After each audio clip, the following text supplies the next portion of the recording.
كنتم تحبون الله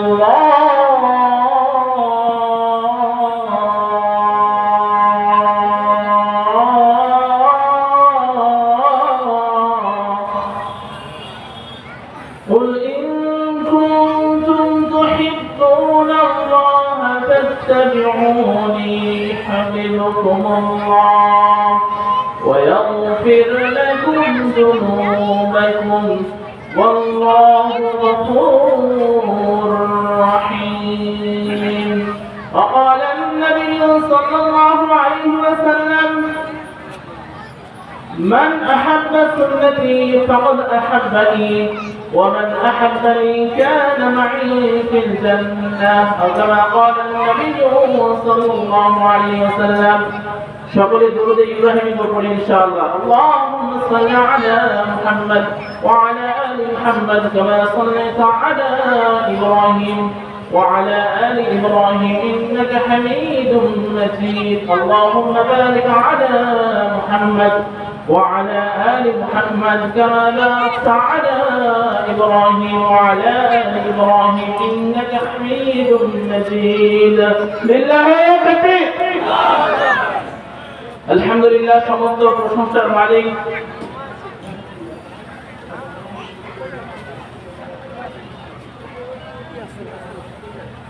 যে আল্লাহ রাব্বুল আলামিন আমাদেরকে আজকে অত্যন্ত সুন্দর জান্নাতি পরিবেশে কোরআন এবং হাদিস থেকে কিছু কথা বলার শোনার সুযোগ করে দিয়েছেন। এই জন্য সেই মহান রব্বে কারিমের দরবারে শুকরিয়া জ্ঞাপন করে বলি আলহামদুলিল্লাহ। লক্ষ্য করে দরুদ সালাম বর্ষিত হোক মানবতার মুক্তির দূত বিশ্বনবী মুহাম্মদ রাসূলুল্লাহ সকলে বলি সাল্লাল্লাহু আলাইহি ওয়াসাল্লাম। আল্লাহ তাআলা আমাদেরকে আজকে এই মাহফিলে কবুল করেছেন, এজন্য এত বেশি শুকরিয়া আদায় করা দরকার। ভেবে দেখুন একবার, আগামীকাল এই মাহফিল পাওয়ার কথা বলে দিকিলা দীর্ঘ অনেক দিন হয়ে গেল মাহফিল করতে পারি না, মনের মধ্যে একটা কষ্ট আছে না নাই? এজন্য শুকরিয়া আদায় করা দরকার আছে না নাই? এজন্য সকলেই বলি লিল্লাহি তাকবীর। মা বোনদের যারা রাস্তা চিনতেছেন না তাদের উদ্দেশ্যে বলছি, কোলা বিজলি প্রাইমারি হাই স্কুল মাঠে আপনাদের জন্য পর্দার সহিত বসে থাকার জন্য সুন্দর মনোরম পরিবেশে বসার সুব্যবস্থা করা হয়েছে। অবশ্যই আপনারা সেখানে গিয়ে বসবেন ইনশাআল্লাহ।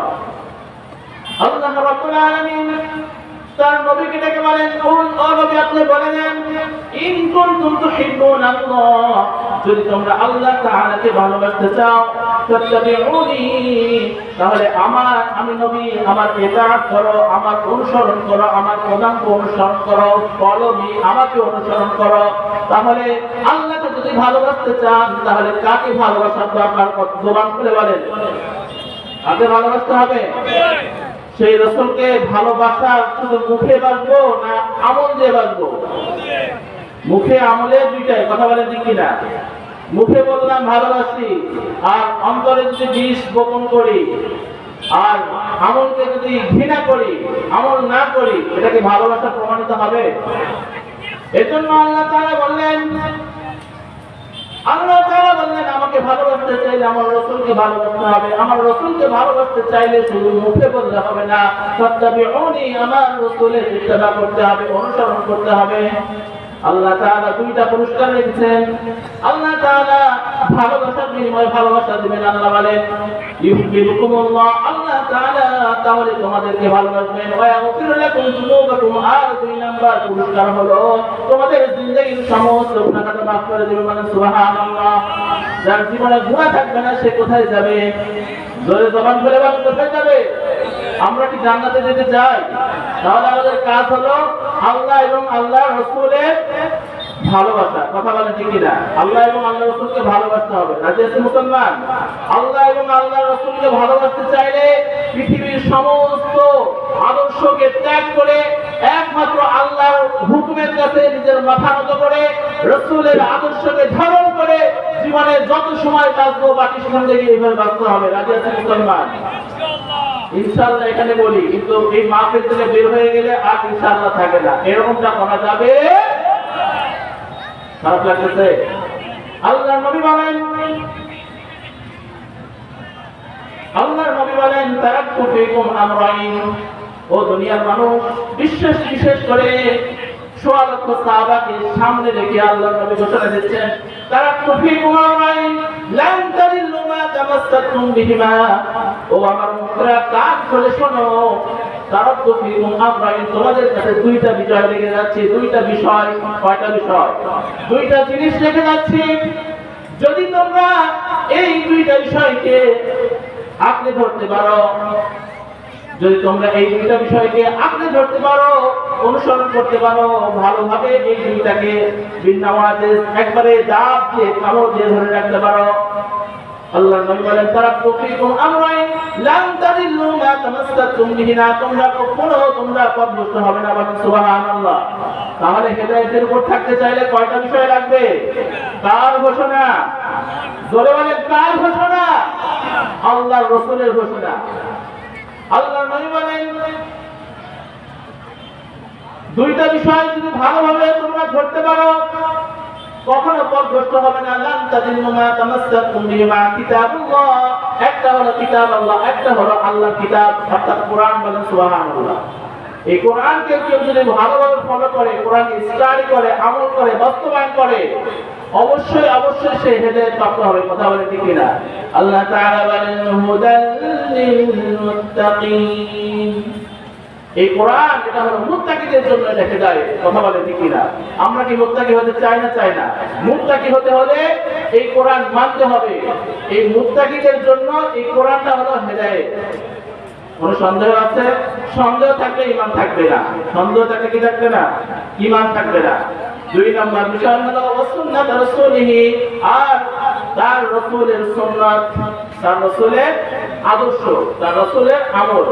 সুন্নাত মানে হলো যে তার জীবন আদর্শ, তিনি কিভাবে চলেছেন।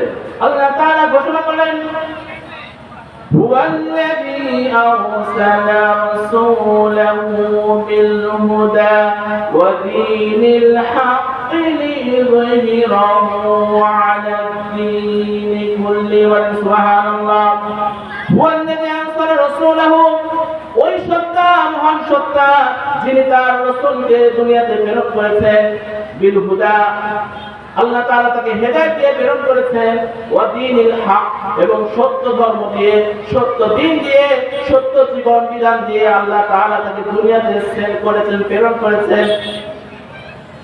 কেন প্রেরণ করেছেন? আল্লাহ তাআলা এই বিষয়টা সুস্পষ্টভাবে বলতেছেন যে লিইয়ুযহিরাহু আলাদ দীনি কুল্লি, এই পৃথিবীতে যত দিন আছে, যত ধর্ম আছে, যত মতবাদ আছে, সমস্ত মতবাদ থেকে এই দ্বীনকে আল্লাহ প্রাধান্য দেওয়ার জন্য। বলেন আল্লাহু আকবার।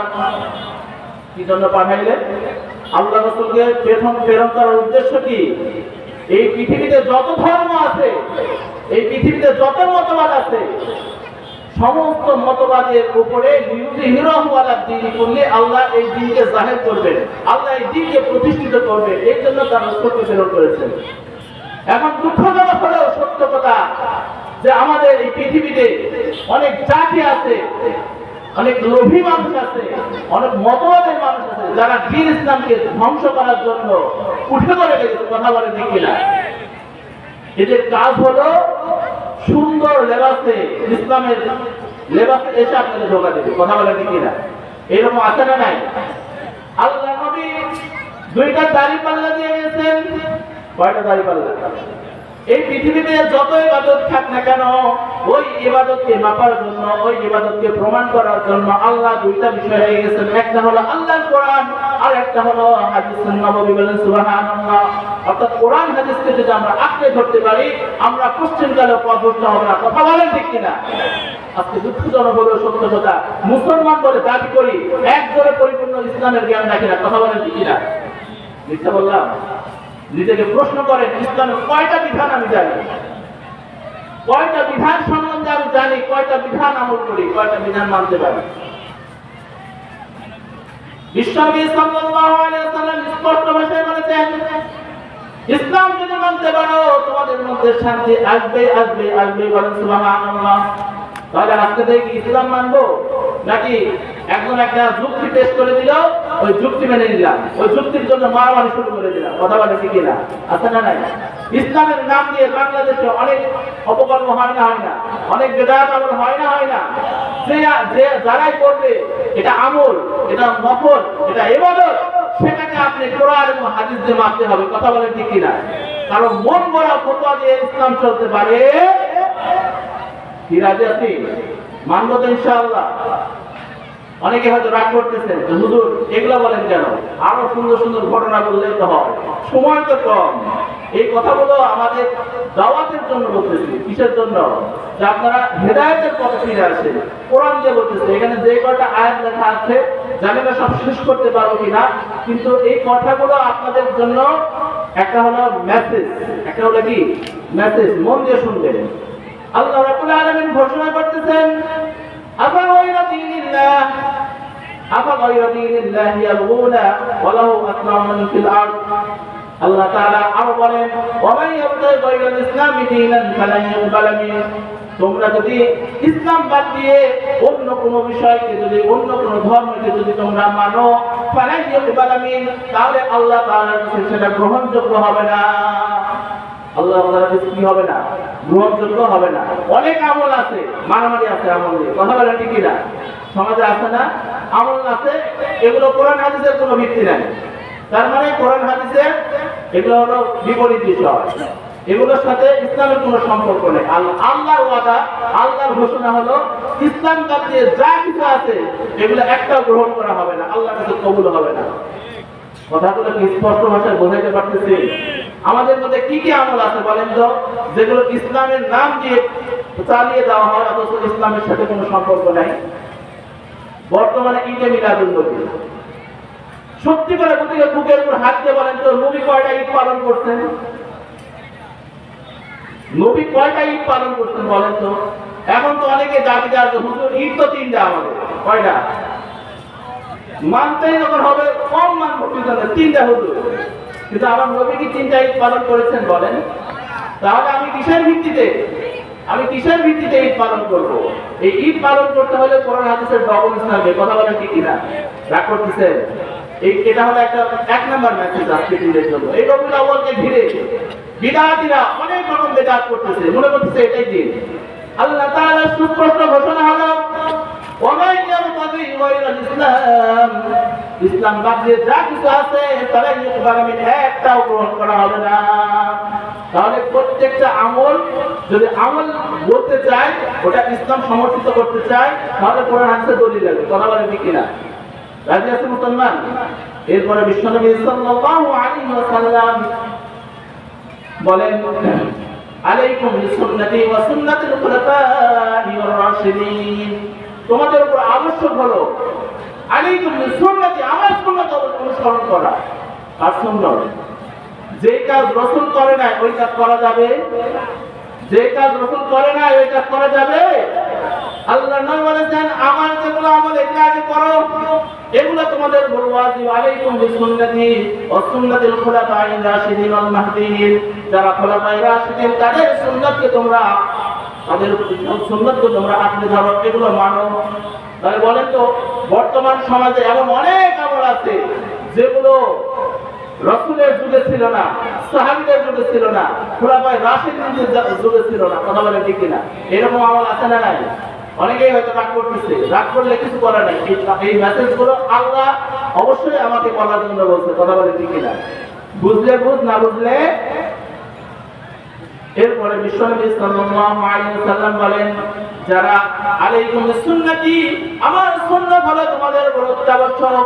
আর এই সুন্নাতকে যারা মানবে, বিশ্বনবীর পক্ষ থেকে একটা সুসংবাদ রয়েছে, সেটা হলো বিশ্বনবী সাল্লাল্লাহু আলাইহি ওয়াসাল্লাম বলেন, মান আহাব্বা সুন্নতি, যে আমার সুন্নাতকে ভালোবাসবে, ফাকাদ আহাব্বানি, সে আমাকে ভালোবাসলো। ওয়া মান আহাব্বানি, যে ব্যক্তি আমাকে ভালোবাসলো, কানা মাই ফিল জান্নাহ, সে জান্নাতে আমার সাথে থাকবে। বলেন সুবহানাল্লাহ। তাহলে সুন্নাত ভালোবাসলে দুনিয়াতেও লাভ, আখিরাতেও লাভ। কথা বলে ঠিক কিনা? বিশ্বনবী সাল্লাল্লাহু আলাইহি ওয়াসাল্লামের সুন্নাতকে ভালোবাসলে আর একটা লাভ রয়েছে। বিশ্বনবী সাল্লাল্লাহু আলাইহি ওয়াসাল্লাম বলেছেন, আখিরুজ জামান, এই শেষ জামানায়, এমন ফিতনার জামানায় যদি কোনো ব্যক্তি একটা সুন্নাতকে জিন্দা করতে পারে, আল্লাহ তাআলা তাকে 100 শহীদের সওয়াব তার আমলনামায় দিয়ে দিবেন। বলেন সুবহানাল্লাহ।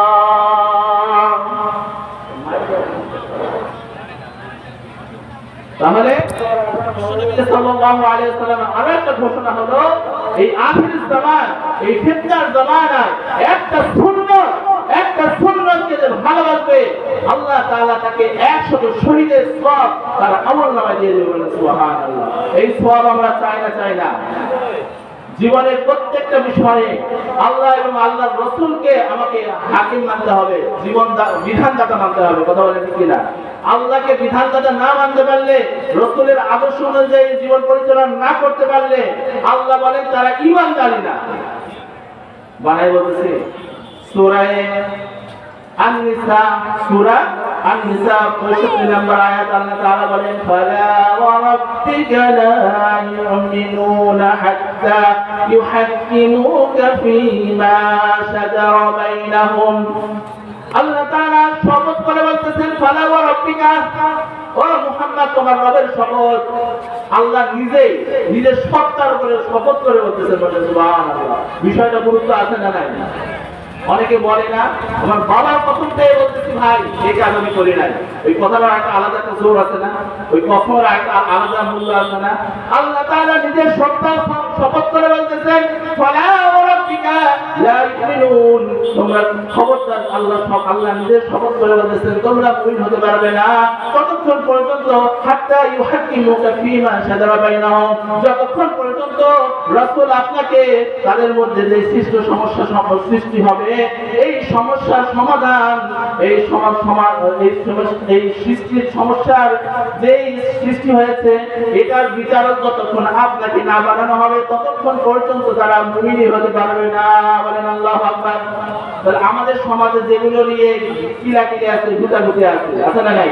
এই যে চট্টগ্রামে মিলাদকে কেন্দ্র করে কত রকমের নিউজ প্রকাশিত হচ্ছে, মার্ডার পর্যন্ত হয়ে যাচ্ছে, আহত নিহত হচ্ছে। কথা বলেন ঠিক কিনা? এই মিলাদ কি ফরজ ইবাদত? এই কথা বলেন না কেন? এই মিলাদ কি ফরজ ইবাদত? আমার নবী বিশ্বনবী রাহমাতুল লিল আলামিন যেই দিন মৃত্যু সজ্জায় প্রাণটাকে চলে যাবে, এমন অবস্থায় নিজের সন্তানের কথা বললেন না, নিজের জামাইয়ের কথা বললেন না, নিজের স্বামীদের কথা বললেন না, কারো কথা বললেন না, নাতি নাতনির কথা বললেন না। বিশ্বনবী বললেন আসসালাত আসসালাত আসসালাত ওয়া মা মালাকাত আইমানুকুম। বিশ্বনবী সাল্লাল্লাহু আলাইহি ওয়াসাল্লাম এই নামাজের জন্য, যে নামাজ প্রতিষ্ঠা করার জন্য নিজের রক্ত দিয়ে দিয়েছেন, গায়ের ঘাম ঝরিয়েছেন, নিজের সন্তান মোবারক শহীদ করেছেন। এই নামাজ নিয়ে কারো কোনো মাথা ব্যথা নাই, কিন্তু এই 12 রবিউল আউয়াল আসলে সকল ঈদে মিলাদুন নবী এমন ভাবে পালন করতে চায় মনে ঈদে মিলাদুন নবী করলে জান্নাতে চলে যাবে। বলেন নাউযুবিল্লাহ। খারাপ লাগছে? এই কথা বলে ঠিক কিনা? এই কথাগুলো সঠিক কিনা বলেন? নামাজের গুরুত্ব বেশি নাকি ঈদে মিলাদুন নবীর গুরুত্ব বেশি? তুমি নামাজ নিয়ে ফাইটিং করছো তোমার পরিবারের সাথে, নিজের সন্তানের সাথে, নিজের স্ত্রীর সাথে, নিজের স্বামীর সাথে। নামাজ হলো একটা ফরজ ইবাদত। কথা বলেন ঠিক কিনা? আও কালমা ইউহাসাবু বিহিল আবদু ইয়াউমাল কিয়ামাতিস সালাহ। বিশ্বনবী সাল্লাল্লাহু আলাইহি ওয়াসাল্লাম বলেছেন, এই পৃথিবীতে এই যে আমরা যত আমল করতেছি, কাল কিয়ামতের ময়দানে আল্লাহ তাআলা সর্বপ্রথম নামাজের হিসাব আগে নেবেন। বলেন আল্লাহু আকবার। কিসের হিসাব আগে নেবেন? নাকি ঈদে মিলাদুন নবী? কথা বলছেন না? ঈদে মিলাদুন নবীর হিসাব আগে নেবে না নামাজের হিসাব আগে নেবে? এই তো ওয়াজ মাহফিলগুলো হয় রাত 1টা-2টা পর্যন্ত করতেছে, পরে ফজরের নামাজ পড়ে না, আছে না নাই? এই ওয়াজ মাহফিলের মধ্যে দাম হবে আল্লাহর কাছে? আমাদের তো মাশাআল্লাহ অনেক দাম, হাঁটতে হাঁটতে ওয়াজ শুনবো, পরে দেখে কষ্ট পেয়ে যাবো, হ্যাঁ, এটা আমরা মনে করতেছি। কিন্তু ফজরের নামাজ জামাতে পড়ার দরকার আছে না নাই? এই জন্য প্রত্যেকে ওয়াজ মাহফিল শেষ করে অবশ্যই মোবাইলে রিংটোন ঠিক করে আমরা ঘুমাবো, যাতে আমরা ফজরের নামাজ জামাতে শুরু করতে পারি। রাজি আছেন মুসলমান? তাকবীর, লিল্লাহু তাকবীর, নারায়ে তাকবীর। বিশ্বনবী সাল্লাল্লাহু আলাইহি ওয়াসাল্লাম বলেন, আল্লাহ তাআলা হাদিসে কুদসিতে বলতেছেন, বিশ্বনবীর মহব্বতে বলতেছেন যে ব্যক্তি আমার নবীর উপরে একবার দরুদ করবে আল্লাহ তাআলা তারপরে 10টা রহমত নাযিল করবে। বলেন সুবহানাল্লাহ। তাহলে দরুদ করার ফজিলত আছে না নাই? আমরা যে মাহফিল শুরু করার আগে একবার দরুদ ইব্রাহিম পড়ছি না করি নাই? নামাজে যে দরুদ পড়ছি না পড়ি নাই, রহমত নাযিল হয়েছে না হয় নাই? অবশ্যই অবশ্যই হয়েছে।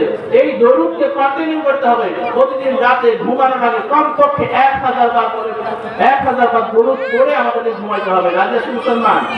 এটার ফজিলত কি হবে? যদি কোনো ব্যক্তি ওযুর সহিত 2 রাকাত নফল নামাজ পড়ে, নামাজে এই ঘুমানোর আগে যে দোয়া কালাম আছে সবগুলো পড়ার পরে 1000 বার দরুদ, এই যে কোনো দরুদ পড়বে বিশ্বনবীর মহব্বতে, আল্লাহর নবীকে অচিরেই সে স্বপ্নে দেখতে পারবে। বলেন সুবহানাল্লাহ। নবীকে স্বপ্ন দেখার ফজিলত আছে না নাই? বিশ্বনবী সাল্লাল্লাহু আলাইহি ওয়াসাল্লাম বলেছেন হাদিস শরীফে, মান রাআনি ফাকাদ রাআনি, যে ব্যক্তি আমাকে দেখলো সে যেন আমাকেই দেখলো, যে ব্যক্তি স্বপ্নে আমাকে দেখলো সে আমাকেই দেখলো। কারণ শয়তান বিশ্বনবীর রূপ ধারণ করতে পারে না। বলেন আল্লাহু আকবার। বিশ্বনবী কি শয়তান কি পারে না? সবার রূপ ধারণ করতে পারলো, মুহাম্মদ রাসূলুল্লাহ সাল্লাল্লাহু আলাইহি ওয়াসাল্লামের রূপ ধারণ করতে পারে না। তাহলে দরুদ পড়ার ফজিলত আছে না নাই? আজকে থেকে দরুদের মাত্রা বাড়ায় দিব না দিব না? বলেন। আমার জীবনে পরীক্ষিত একটা আমল আপনাদের সাথে শেয়ার করতে চাই ইনশাআল্লাহ। সেই আমলটা হলো এই দরুদ। সেই আমলটা কি? আমার জীবনে অনেক বড় বড় বিপদ এসেছে, অনেক বড় বড় বিপদ এসেছে, দেওয়ালে পিঠ থেকে গেছে, আর কোনো রাস্তা নাই। বসুন্ধরা আমার উস্তাদ যে আমাদেরকে শিক্ষা দিয়েছিলেন, যখনই কোনো বালা মুসিবত আসবে দরুদ পড়তে থাকো, অচিরেই সেই বালা মুসিবত থেকে তোমার রেহাই পাবে। সুবহানাল্লাহ।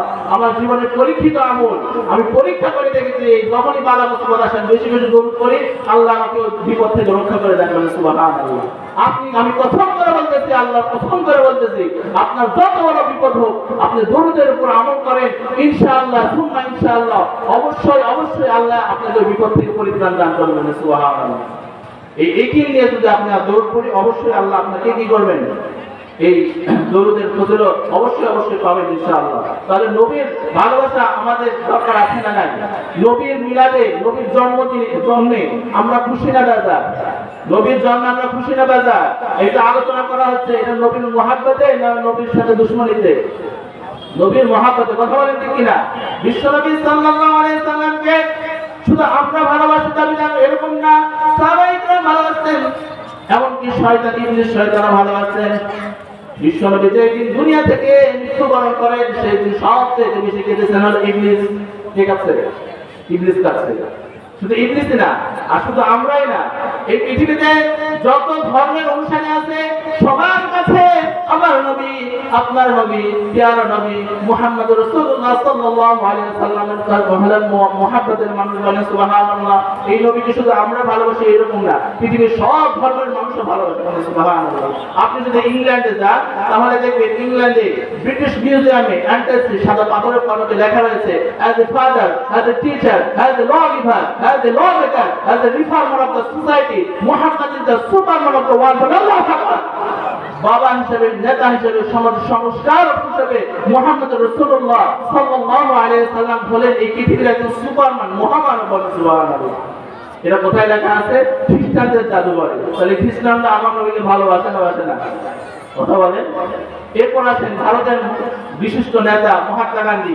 তিনি বিশ্বনবী সাল্লাল্লাহু আলাইহি ওয়াসাল্লামের জীবনী করে তিনি কমেন্ট করতেছেন, I stand a lot of biographies in my life, but the biography of the last messenger was an unique, unparalleled and fantastic biography of a very children of Allah. তিনি বলেন, আমি আমার জীবনে অনেকের জীবনী পড়েছি। আপনারা অনেকের জীবনী পড়ছেন না? যারা মাস্টার্স করছেন অনেকের জীবনী পড়তে হয় না? কাজী নজরুল ইসলাম, রবি ঠাকুর সহ যা আছে এই জীবনী পড়ার দরকার আছে না নাই? তিনি ঘোষণা দিচ্ছেন, আমার জীবনে আমি অনেকের জীবনী পড়েছি, কিন্তু মুসলমানদের নবী মুহাম্মদ রাসূলুল্লাহ সাল্লাল্লাহু আলাইহি ওয়াসাল্লামের এই মুহাম্মদ সাল্লাল্লাহু আলাইহি ওয়াসাল্লামের জীবনীর মতো এত ফ্যান্টাস্টিক জীবনী, আনপ্যারালাল জীবনী আমার জীবনে পাই নাই। বলেন আল্লাহু আকবার। মাইকেল এইচ হার্ট একটা বই লিখছেন, দেখেন খ্রিস্টানরা কত ভালোবাসে, এটা হিন্দুদের বক্তব্য গেল, তাই না? এবার খ্রিস্টানরা আবার দেখেন কি বলে।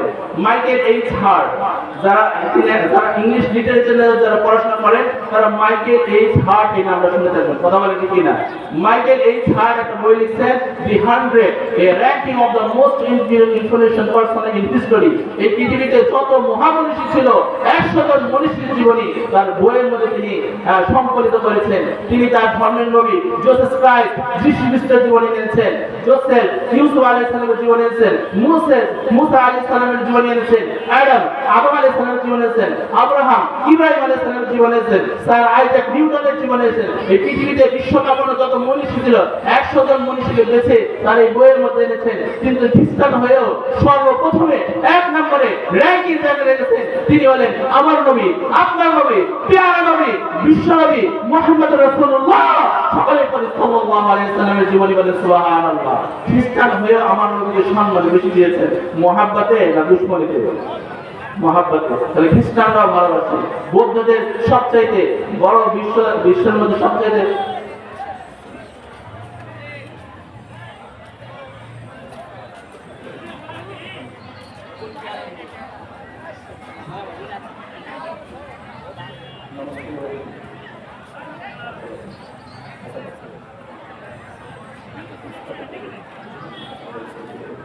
আমরা 7 মিনিট শুনবো, 8 মিনিট আগে আপনাদেরকে ছেড়ে দেবো। ঠিক আছে? বসবেন না ছেড়ে দেবো? শুনবেন না ছেড়ে দেবো? আল্লাহ নবী বিশ্বনবী মুহাম্মদ রাসূলুল্লাহ সাল্লাল্লাহু আলাইহি ওয়াসাল্লামকে শুধু আপনি আমি নয় গোটা বিশ্বের মানুষ ভালোবাসে, বলেন আল্লাহু আকবার। বৌদ্ধদের সবচাইতে ধর্ম গুরুর নাম হলো দালাই লামা। এই দালাই লামা তিনি একটা ইন্টারন্যাশনাল কনফারেন্সে বলেছেন, the last Messenger of Muslim community, বলেন আল্লাহু আকবার। মুসলমানদের নবী এই পৃথিবীতে তিনি অবিসংবাদিত নেতা হয়ে পৃথিবীতে এসেছেন, বলেন সুবহানাল্লাহ। তার কমিটমেন্ট যে বৌদ্ধরা আজও মুসলমানদেরকে, রোহিঙ্গা মুসলিমদেরকে মারে, এই বৌদ্ধদের সবচেয়ে ধর্মীয় বড় নেতা দালাই লামা, তার কমিটমেন্ট। তাহলে দালাই লামা বৌদ্ধ হয়েও আমার নবীকে ভালোবাসে, বলেন সুবহানাল্লাহ। আর আমার আপনার ভালোবাসা তো আপনার আছে না? হ্যাঁ, আল্লাহ তার রাসূলকে ভালোবাসেন। বিশ্বনবী সাল্লাল্লাহু আলাইহি ওয়াসাল্লামের কাছে হযরত জিবরাইল আলাইহিস সালাম একটা ছবি নিয়ে, একটা পিকচার নিয়ে এসে বললেন, ইয়া রাসূলুল্লাহ, ইয়া হাবিবাল্লাহ, দেখেন এই ছবিটা কেমন লাগে। বিশ্বনবী সাল্লাল্লাহু আলাইহি ওয়াসাল্লাম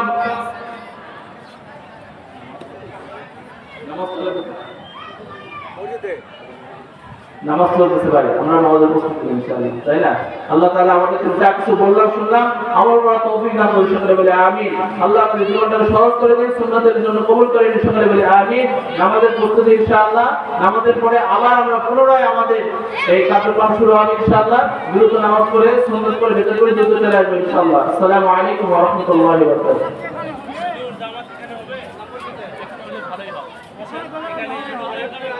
এই মাহফিলের এখানে মাহফিলের ময়দানে নামাজ হবে ইনশাআল্লাহ। এখানে নামাজ হবে। যারা ওযু করতে যাচ্ছেন ওযু করে দ্রুত এখানে চলে আসেন ইনশাআল্লাহ। আমরা এখানে জামাত করব ইনশাআল্লাহ।